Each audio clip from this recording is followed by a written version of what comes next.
नाज़रीन, ये मनाजिर हैं कराची सुपर हाईवे में कायम आरजी मवेशी मंडी के, जहां मुल्क भर से खूबसूरत और फरबा जानवर फरोख्त के लिए लाए गए हैं। ईद कुर्बा आई है, ईद कुर्बा आई है, ईद कुर्बा आई है, ईद कुर्बा आई है। लोग सुन्नत इब्राहिमी पर अमल पैरा होने के लिए अपने जानवरों की खरीदारी कर रहे हैं। इनकी कोशिश है कि मुनासिब कीमत पर जानवर खरीद कर इसे घर लेकर जाएं, जबकि कुछ व्यापारी अपने जानवरों को अच्छी कीमतों में फरोख्त के लिए पुरुम्मीद हैं। लेकिन मवेशी मंडी में ऐसे भी व्यापारी हैं जो अल्लाह पाक की रिजा के लिए अपने जानवरों की फरोख्त में मुनासिब मुनाफा रखकर कम आमदनी वाले खरीदार के लिए आसानी मुहैया कर रहे हैं, ताकि कम आमदनी वाले भी बाआसानी सुन्नत इब्राहिमी का फरीजा सर अंजाम दे सकें। हमें ज्यादा लालच नहीं है, हमें इज्जत से जो रोजी मिल जाए हम बेच देते हैं। हम तो ये कोशिश करेंगे इंशाल्लाह, जो सुन्नत इब्राहिमी देना चाहते हैं वो करना चाहते हैं।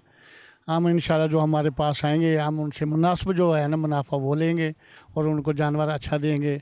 3 लाख 2.5 लाख से कम कोई जानवर मांग नहीं रहे, बहुत हाई है।